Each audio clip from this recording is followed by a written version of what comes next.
Pingin liburan keliling dunia, tapi belum bisa terkabul? Kita ajak deh kalian keliling dunia yang bisa dilakukan dalam 1 hari aja. Iya, beneran. Gak percaya amat sih.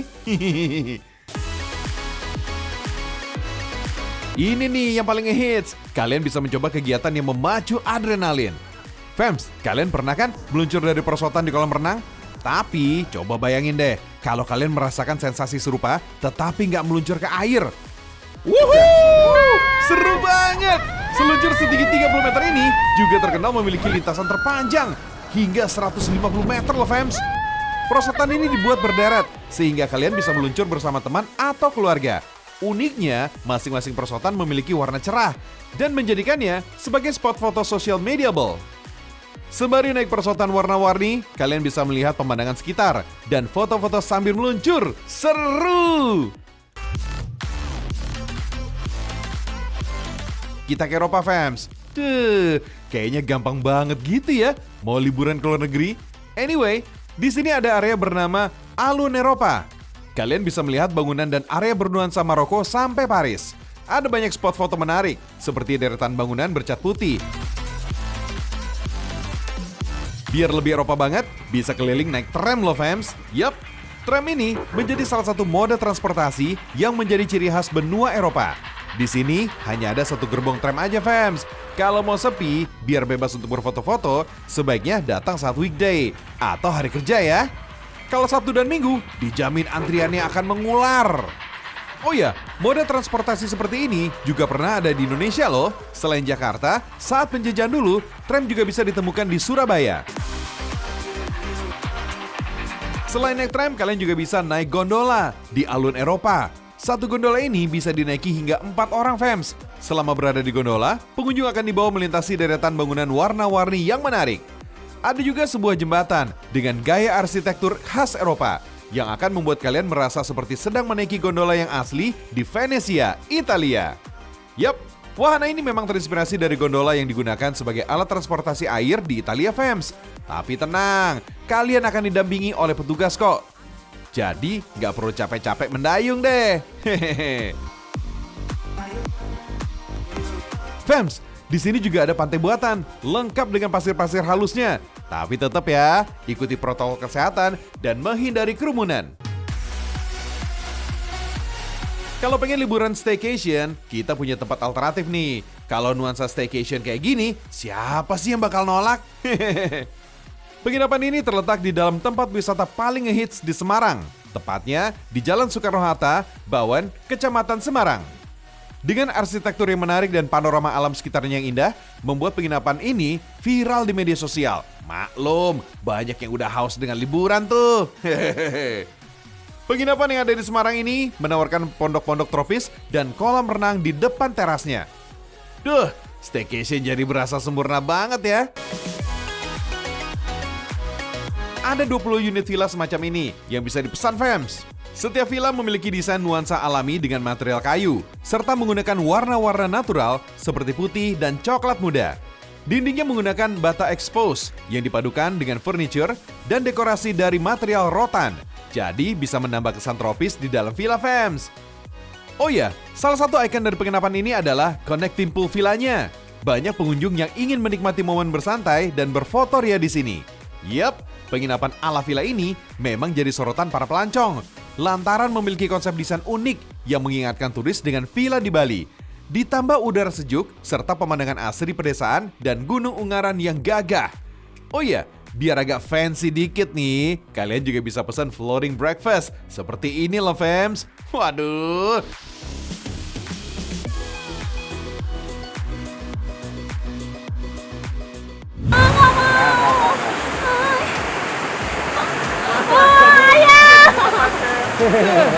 Seneng jalan-jalan, kok malah naik cerita sih? Akunya petualang, baru mulai jelajah hutan begini, udah kesakitan. Yalah, ternyata ketemu si mungil pacet yang suka menghisap darah. Tapi tenang fams, jelajah hutan lembah purba ini terbilang aman loh. Bagi pemula, bakal didampingi pemandu kok. Ini dia fams, kepingan surga tersembunyi dari Jawa Barat. Selamat datang di objek wisata Curug Kembar Lembah Purba. Disebut curug kembar karena memiliki dua aliran air terjun sekaligus fams. Ketinggian air terjun utamanya sekitar 85 meter. Kalau nggak mau basah-basahan, kalian bisa pakai jas hujan. Deburan air terjun yang terbawa angin bisa bikin tubuh kalian basah, segar, dan adem banget. Karena derasnya hempasan air terjun di sini, pengunjung nggak disaranin untuk bermain apalagi berenang di kolam alami ini.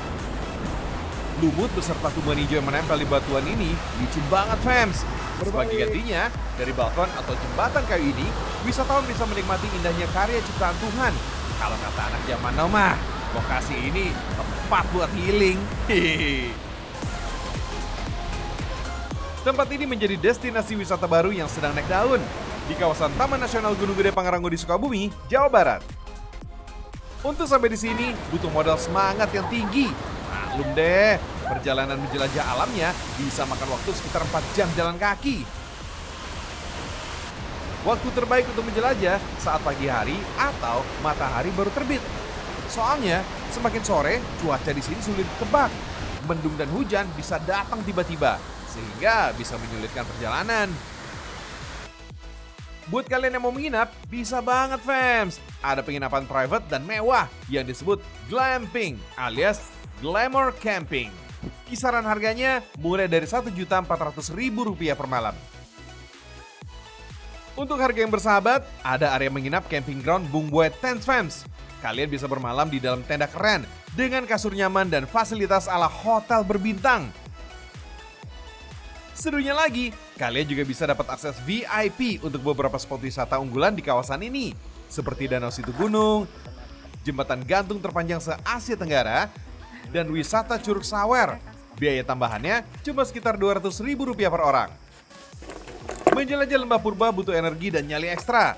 Kita bakal melewati 8 jembatan gantung dan 1 lintasan tebing. Kalian juga bakal didampingi pemandu yang udah apal medan.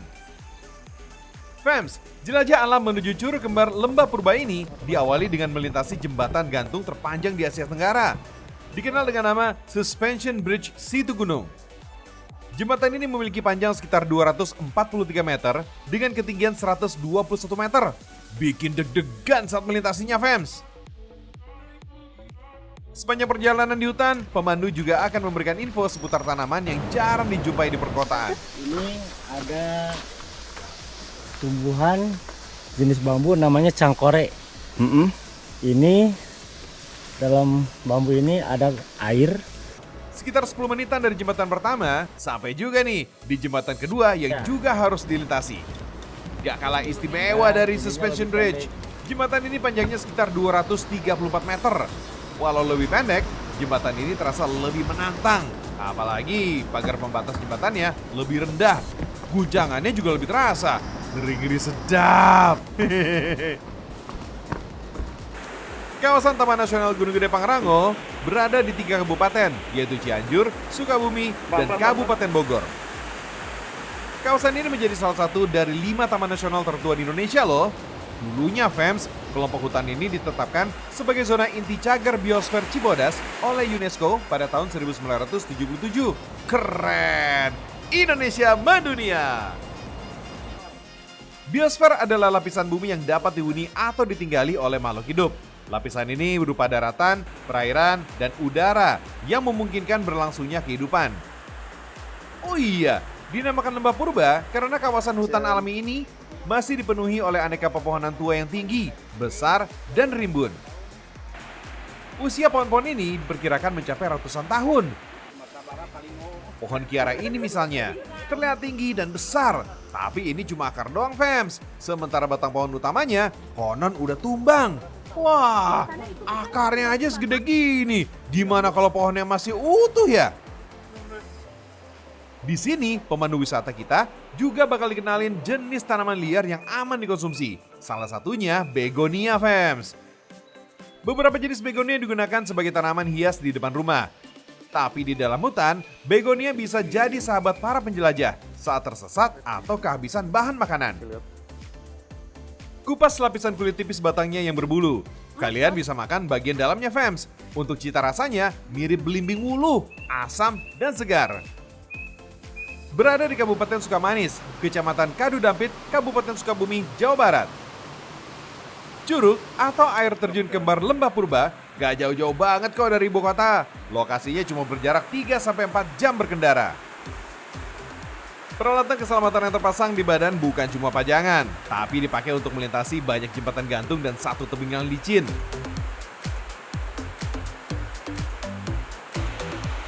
Nah, jembatan gantung kelima inilah yang paling menguji nyali.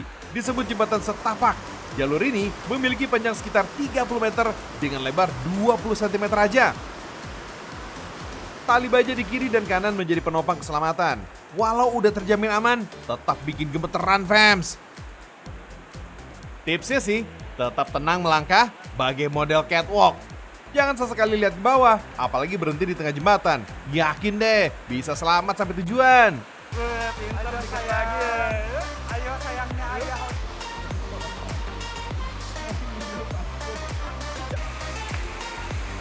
Kalau udah berhasil lewat jembatan setapak, jembatan terakhir menuju Curug Kembar jadi terasa hambar. Hehehe, sombongnya. Begitu sampai di tujuan, semua lelah terbayarkan. Keindahan Curug Kembar di Lembah Purba mampu hipnotis mata dengan pesonanya. Keren banget, fams. Wets, jangan senang dulu. Perjalanan pulang masih ada ujian nih. Gak jauh dari indahnya Curug Kembar Lembah Purba, jembatan gantung ketujuh ini bisa membawa kita menuju jalan pulang. Rasa lelah dan energi yang sudah terkuras kembali diuji dengan bentang jembatan sepanjang 200-an meter, fams. Sangat berbeda dengan jembatan-jembatan gantung sebelumnya. Jembatan yang satu ini justru yang paling menegangkan. Maklum deh, jalurnya sangat menanjak, licin, dan guncangannya cukup ekstrim. Ayo fams, segera agendakan berlibur menjelajah Lembah Purba di Sukabumi, Jawa Barat. So pasti seru dan menyenangkan loh.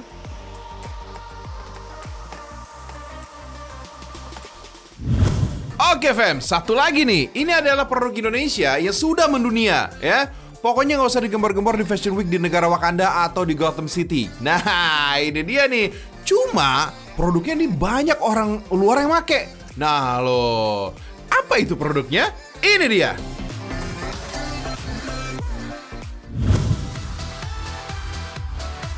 Cie, Kak Dona dan Kak Asti udah milih-milih baju lebaran aja nih.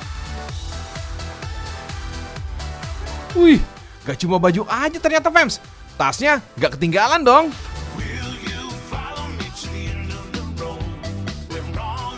Fams, outfit andalan Kak Asti dan Kak Dona menggunakan motif kain wedani, yaitu motif khas tradisional dari Kabupaten Gresik, Jawa Timur. Sekilas, corak motifnya yang dominan, lebih mirip seperti songket Gunung Timbul. Nama wedani sendiri diambil dari nama sebuah desa yang ada di Kecamatan Cerme, Kabupaten Gresik. Sebuah desa yang akhirnya punya julukan sebagai Desa Tenun. Apalagi sebelumnya, desa ini telah banyak dikenal sebagai penghasil kain sarung dengan berbagai motif.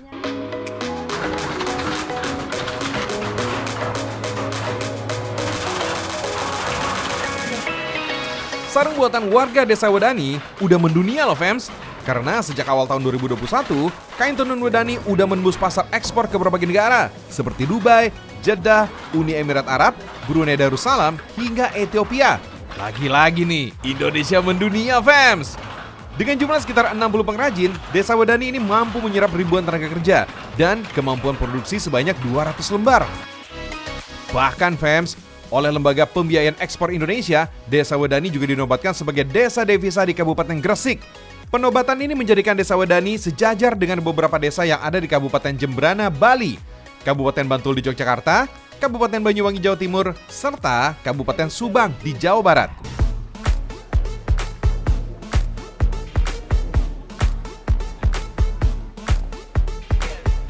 Oh ya fams, gak salah juga sih kalau kalian mau menjadikan kain tenun Wedani sebagai outfit lebaran nanti. Harga perhelanya antara 200.000 sampai 1 juta rupiah. Kak Dona sama Kak Asti aja bisa tuh pakai outer modif dari kain Wedani. Atau mau dibikin meja juga bisa kok. Karena bisa jadi fams, suatu hari nanti kain Wedani akan mengikuti kesuksesan kain tenun tradisional lainnya yang udah lolos uji beberapa desainer kenamaan dunia.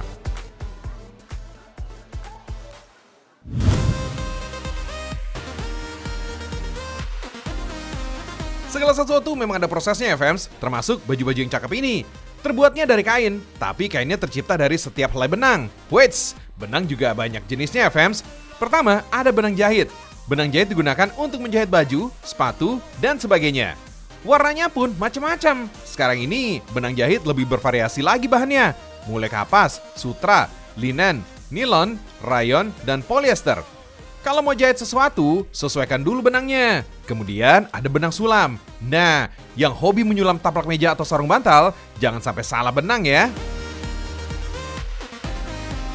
Apalagi kalau benang renda, benang sutra, dan benang wol. Kalau yang ini biasa untuk membuat hiasan dinding atau variasi lukisan. Untuk penggemar kasur kapuk, pasti nggak asing nih dengan benang satu ini. Namanya benang kasur, karena dipakai untuk menjahit kasur.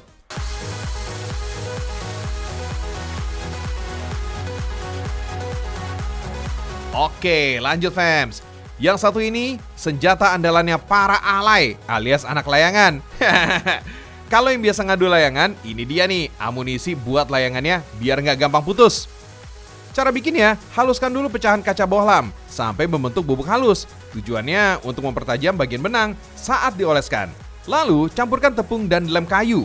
Agar adonan lebih lengket, tambahkan putih telur fams. Langsung deh, oleskan adonan tadi ke seluruh bagian benang layangan. Tunggu kering dulu ya, sekitar 2 jam. Baru deh, tes kekuatannya. Benang gelasan ini yang bakal menentukan layangan tetap melayang biarpun udah saling beradu. Oh iya, satu lagi nih, tips memakai benang. Benang jahit dapat dipakai untuk menyelamatkan jari dari cincin yang udah kekecilan. Cukup membantu ya fams, kulit kita jadi cenderung kesat, jadinya cincin susah ditarik. Tapi kalau kita memasukkan benang ke dalamnya, cincin pasti akan lebih mudah untuk ditarik. Karena permukaan benangnya halus dan licin. Fams, benang pertama kali ditemukan bersama dengan penemuan sutra di Cina. Tapi kalau di Indonesia sendiri, sutra dikenal melalui pedagang yang berlabuh di Selat Malaka. Tapi sekarang, Indonesia udah punya budidaya ulat sutra yang besar. Salah satunya ada di kota Sopeng, Sulawesi Selatan. Kemudian, agar lebih menjangkau semua golongan, bangsa Eropa mengembangkan pembuatan benang yang berasal dari kapas. Ini dia fams, salah satu pabrik benang yang ada di kota Pekalongan, Jawa Tengah. Proses awalnya disebut blowing, yaitu proses pembukaan gumpalan serat kapas. Di proses ini pula terjadi pencampuran serat kayon dan polyester. Proses berikutnya disebut combing. Di sini ada 2 proses, yaitu pembersihan sisa kotoran pada serat kapas dan pensejajaran serat supaya lebih rapi. Lalu masuk ke proses drawing, yaitu pelurusan serat. Tahap ini cukup penting nih fams, karena berpengaruh ke kualitas kain yang dihasilkan. Setelah drawing, masuk ke winding. Mesin ini berfungsi memindahkan gulungan benang, serta menghilangkan bagian benang yang terlalu tebal atau terlalu tipis. Lalu, ada proses doubling, di mana benang single dirangkap menjadi benang double, dan gulungannya dipindahkan ke silinder. Benang dari mesin doubling ini kemudian dipindahkan kembali. Nah, berikutnya siap dikemas sambil dipisahkan sesuai nomornya. Gulungan besar benang berwarna putih siap dipasarkan. Kualitas kain tradisional yang udah mendunia pastinya nggak terlepas dari jasa benangnya. Kalau benangnya nggak oke, nggak mungkin kain-kain tradisional Indonesia bisa diakui berbagai desainer di dunia.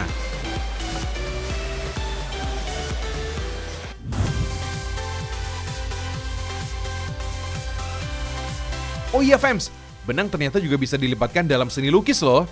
Biasanya kan lukisan itu dari cat ke media kanvas atau media lainnya ya fams. Tapi lukisan yang satu ini dibuat dari benang. Nah, lukisan dengan benang ini biasa dikenal dengan istilah tapestry. Tapestry sendiri sebenarnya menjadi bagian dari teknik tenun. Jadi bisa dibilang kerajinan ini ibarat menggambar dengan benang fams. Hanya mengandalkan efek garis, warna, dan bidang aja. Hampir samalah seperti merajut. Tapestry menjadi aktivitas membuat karya tekstil dengan cara menenun benang-benang, serat-serat, dan bahan lainnya. Oh iya fams, tapestry dibuat dengan pola dari susunan paku yang tertata rapi pada frame atau kayu ring. Antar paku ini berjarak 1-2 cm. Selanjutnya, benang dipilin pada paku. Benang yang digunakan untuk tapestry adalah jenis benang akrilik atau benang sintetis. Jenis benang ini dipilih agar tidak mudah berjamur dan perawatannya yang relatif lebih mudah. Just info aja fams, ada 2 istilah dalam pembuatan tapestry. Kalau benang lungsi, benang-benangnya menghadap ke arah vertikal. Kalau benang pakan, benangnya mengarah horizontal. Yang bikin tapestry kelihatan lebih ciamik karena campuran beberapa warna benang yang berbeda. Makanya nggak heran fams, kalau tapestry termasuk salah satu kerajinan yang memanjakan mata kita.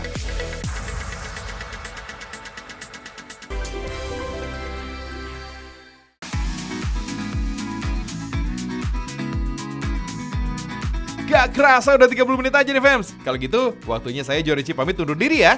Tapi jangan lupa, nonton terus Seragam Indonesia. Karena apa? Indonesia mendunia!